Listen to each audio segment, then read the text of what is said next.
Мен номер 2 көпбейінді қалалық аурухананың неонатолог дәрігері Әсел Дайырбекқызы.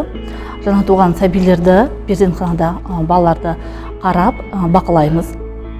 Сондықтан айтарым, бізде көпбейінді номер 2 қалалық ауруханада медико-генетикалық сараптамадан өтетін болашақ аналардың туа біткен ақаулықтарға, скринингтерге, олардан жаңағыдай шығатын әртүрлі көптеген ақаулықтарды біз оларды біле тұра, біз оларды, сол туған жаңа туған нәрестелер, біз оларды пайда болуы мүмкін және олардың асқынуларын біз оларды алдын ала алуымыз мүмкін және олардан асқынуларын болдырмауымыз мүмкін.